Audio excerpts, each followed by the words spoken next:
అందరికీ శుభోదయం అండి. చక్కగా మనం చైత్రమాసంలోకి అడుగు పెట్టేసాం. కుంభరాశి వాళ్ళ ఫలితాలు తీసుకుందాం. మనకి గంటల పంచాంగం ప్రకారం చూసుకోవాలంటే ఏప్రిల్ మాసం అనుకోవచ్చు. కుంభరాశి జన్మించిన వారికి ఈ నెలలో ఆర్థిక విషయాల్లో చాలా అనుకూలంగా ఉంటుంది. అనేక ఇతర విషయాల్లో జాగ్రత్తగా ఉండవలసిన అవసరం ఉంటుంది. కుటుంబ సంబంధాలపై మరియు చెడు సమయాల యోచన ఉంటుంది. కాబట్టి మీరు జాగ్రత్తగా ఉండాలి. ఆర్థికంగా మంచి పరిపుష్టి అయితే కలుగుతుంది. తమ ఉద్యోగాలు మార్చుకునే ప్రయత్నంలో విజయం పొందే అవకాశాలున్నాయి. వ్యాపారాలు చేసేవారికి నెల అనుకూలంగా ఉంటుంది. మీ పనిలో గొప్ప పురోగతి చెందుతారు. మీ ప్రయత్నాల్లో మీ వంతు కృషి చేస్తే భగవంతుడు ఆయన వంతు కృషి సహాయాన్ని మీకు అందిస్తారు. విద్యార్థుల నెలలో కొంచెం ఒడిదుడుకులుగా ఉంటుంది. విద్యను ఆటంకం కలుగుతుంది అన్న భావన కలుగుతుంది, కానీ కొద్దిగా కాన్సన్ట్రేషన్ చేసి దైవానుగ్రహంతో ముందుకెళ్తే ఖచ్చితమైన ర్యాంకులు మీరు సాధిస్తారు. వైవాహిక సంబంధాలకు వస్తుంటే మీ జీవిత భాగస్వామి ఆరోగ్య సమస్యలతో బాధపడుతూ రావచ్చు. ఆవిడ ఆరోగ్యం దెబ్బతిన్నప్పుడు మీరు జాగ్రత్తగా కేర్ తీసుకొని ఆవిడకి సరైన మానసిక స్థైర్యాన్ని అండని కలిగించాల్సిన అవసరం ఉంది. ప్రేమ బంధాల్లో కూడా కుటుంబం జోక్యం ఉంటుంది. ప్రియమైన స్నేహితులు మీ కొత్త విషయాలు తెలుసుకోవచ్చు. మీ సంబంధాన్ని కాపాడుకోవడానికి ప్రయత్నించండి. కొంచెం ప్రయాణాలు కూడా ఎక్కువ పడతాయి. ఉద్యోగ కోణంలో చూస్తే ఉద్యోగాలు చేసేవారికి కొన్ని సవాళ్ళను ఎదుర్కొంటారు. మీపై కొందరు అసూయతో మీకు ఇబ్బంది కలిగించాలని చూస్తారు. ఉద్యోగంలో బయటపడండి దాని నుంచి. ఏప్రిల్ 3 నుంచి మీ ఇంట్లో కర్కాటకంలో ప్రవేశించడం వల్ల నీచరాశులు ఉండడం వల్ల ఉద్యోగంలో మార్చుకోవాలనుకుంటే ప్రయత్నించండి, తప్పు లేదు. మొదటి వారం తర్వాత మీ శత్రువులపై ఆధిపత్యం చలాయించగలుగుతారు. మీకు ఏమీ చేయలేరు వాళ్ళు.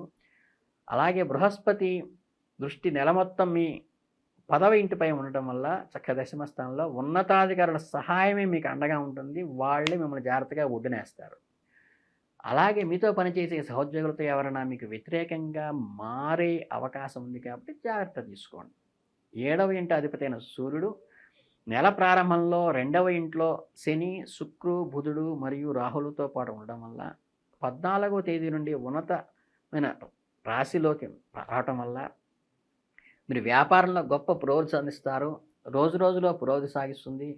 ఎంత ఎఫర్ట్ మీరు పెడితే అంత ఫలితాన్ని పొందే అవకాశం ఉంది. కొంతమందికి వ్యతిరేకులు మీరు ప్రతిష్టను దెబ్బతీయడానికి ప్రయత్నించినప్పటికీ మీ పట్ల మీకు విశ్వాసం, ఆత్మవిశ్వాసంతో ముందుకెళ్ళండి. మీ ఆర్థిక పరిస్థితిని పరిశీలిస్తే నెలలో ఆర్థికంగా అనుకూలంగా ఉండే అవకాశం ఉంది. మనకి ఈ చతుర్థ స్థానంలో 2వ ఇంటి అధిపతి అయిన శుక్రుడు మరియు బృహస్పతి మధ్య రాశి మార్పులు యోగస్థితిని కలిగిస్తుంది. అలాగే మీరు 5 గ్రహాలు ఆర్థిక పరిస్థితిని బలోపేతం చేయడానికి ఉపయోగపడతాయి. అలాగే ఏంటంటే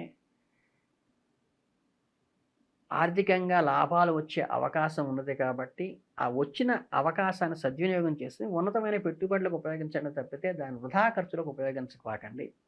మీ కుటుంబ ఆర్థిక పరిస్థితి దీనివల్ల బలపడటానికి ఉపయోగించుకునేట్టుగా చేసుకోండి. ఏప్రిల్ 14 నుండి సూర్యుడు తన ఉన్నత రాశి నుండి మేషంలోకి 3వ ఇంట్లోకి ప్రవేశించడం వల్ల ప్రభుత్వ రంగంలో మీ లాభాల పరిస్థితి మరింత మెరుగుపడుతుంది. ఆర్థిక పరిస్థితి కూడా బలపడుతుంది. అలాగే మీ ఆర్థిక పరిస్థితి మెరుగుపడటానికి ప్రభుత్వం సపోర్టు, గవర్నమెంట్ సపోర్టు, పెద్దవాళ్ళ సపోర్టు మీకు వస్తుంది. ఏప్రిల్ 3 నుండి మీ కుజుడు 6వ ఇంట్లో ఉండి 12వ ఇంటిని చూస్తూ ఉండటం వల్ల ఖర్చులు కొంత తగ్గుతాయి.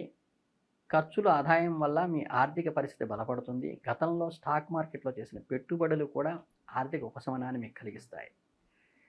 అలాగే రాశి అధిపతి అయిన శని నెల మొత్తంలో 2వ ఇంట్లో సూర్యుడు, రాహువు, శుక్రుడు మరియు బుధుడితో కలిసి ఉండటం వల్ల ఆరోగ్యంలో ఒడిదుడుకులు అయితే వస్తాయి, ఇబ్బంది ఏం లేదు. దాని నుంచి మీరు వైద్యుడి సహాయంతో బ్రహ్మాండంగా బయటకు వస్తారు. మనకి అలాగే మీ స్వభావంలో కొంత పెరుగుదల, ఆరోగ్య సమస్య నుండి మెరుగుపడే అవకాశం కూడా తర్వాత పక్షంలో వస్తుంది. రాహు మరియు కేతుల ప్రభావం వల్ల మీ ఆహార సంబంధమైన సమస్యలు, ఏదైనా సమస్య వెంటనే పరిష్కరించగలుగుతారు. మీ జీవిత భాగస్వామి ఆరోగ్యం కూడా కొంత సమస్యలు ఎదుర్కోవలసి రావచ్చు. కనుకంటే ఆరోగ్యాన్ని మెరుగుపరుచుకోవడానికి నిరంతరం సమీకృత ఆహారము, టైమ్లీ తీసుకోవటం చేసుకోండి. ఏప్రిల్ 12 తర్వాత, పౌర్ణమి తర్వాత ఏంటంటే మిమ్మల్ని మంచిగా వేధిస్తున్న సమస్య నుండి కూడా సంపూర్ణంగా బయటపడిపోతారు. మానసిక ప్రశాంతతతో పాటు ఆరోగ్యం కూడా మెరుగుపడుతుంది. దీర్ఘకాలిక వ్యాధులతో బాధపడుతున్న వారికి కూడా ఉపశమనం కలుగుతూ దిశగా వెళ్తారు మీరు.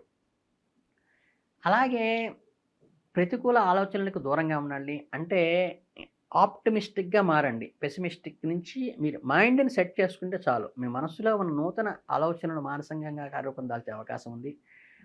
మీరు గత కొంతకాలంలో అనుకుంటున్న పనులు ఈ మాసంలో విజయవంతంగా పూర్తి చేస్తారు. నూతన ప్రాజెక్టులకు శ్రీకారం చుట్టే అవకాశం ఉన్నది. అలాగే ఈ సృజనాత్మకత, ఇన్నోవేటివ్‌గా చేసేటువంటి మీ ఏదైతే యాక్టివిటీ ఉందో అది మంచి అప్రిషియేట్ అవుతుంది. అంటే అప్లాస్‌ని తీసుకొస్తుంది. దానివల్ల అప్రిషియేషన్ పొందుతారు. అలాగే మీరు కొత్త అవకాశాలను దుర్వినియోగం చేసుకోబాకండి. కొత్త వ్యక్తులతో పరిచయాలు ఏర్పడతాయి. వాటి ద్వారా మీకు మేలు జరుగుతుంది. సమయాన్ని వృధా చేయకుండా వచ్చిన అవకాశాలను అందిపుచ్చుకోండి. విద్యార్థులైతే గనక కొత్త స్నేహాల విషయంలో కొంచెం జాగ్రత్త వహించి, తరువాత దాన్ని బలం చేసుకోండి. ముందు విద్య మీద కాన్సంట్రేట్ చేయండి. ఈ విద్యార్థుల యొక్క తల్లిదండ్రులు కూడా ఆ విద్యార్థులను గమనిస్తూ ఉండండి. మీ నైపుణ్యాన్ని మెరుగుపరుచుకోవటానికి, మీ తోటి విద్యార్థుల్లో మీరు కంబైన్డ్ స్టడీ చేయటానికైతే మంచిదే కానీ, వాటి కోసం సమయాన్ని వృధా చేసుకోకుండా చూసుకోండి. మీ ఆదాయం స్థిరంగా ఉంటుంది. అనవసరమైన ఖర్చులు తగ్గించుకోవడానికి ప్రయత్నించాలి. అలాగే పెట్టుబడికి అనుకూల సమయమే. భవిష్యత్తులో కోసం పొదుపు చేయటం కూడా చాలా మంచిది. అలాగే ఒక ఆహ్వానం మిమ్మల్ని ఒక రకమైనటువంటి సంతృప్తి స్థితికి తీసుకొస్తుంది. భాగస్వామి సలహాతో మాత్రమే ఆ విషయంలో మీరు ముందుకెళ్ళండి. అలాగే మీ మాట ఏదైతే ఉందో దాన్ని కొంచెం అదుపులో ఉంచుకోండి. క్వారల్స్‌కి దూరంగా ఉండండి. మానసిక ఒత్తిడి నుంచి తగ్గించుకోండి. కుటుంబ సభ్యులందరూ మీకు అండగా ఉంటారు. వాళ్ళ సహాయం తీసుకుని ముందుకు వెళ్ళండి. అలాగే మానసిక ప్రశాంతత కోసం చక్కగా మెడిటేషన్ లాంటివి చేయండి. చక్కగా సూర్య నమస్కారాలు చేసుకొని శారీరక దారోగ్యం, ఆరోగ్యం కాపుతుంది. వాస్తుదోష నివారణకి అనివార్యం కావచ్చు. మీ ఇంటిని పరిశుభ్రం చేసుకోవడం కూడా మీకు అవసరం. అలాగే ఉపాధ్యాయులు ఏదైతే ఉంటారో వాళ్ళకి స్థానచలనం కలిగే అవకాశం ఉంది. వ్యాపారాల్లో లాభ నష్టాలు సమీక్షించుకోండి.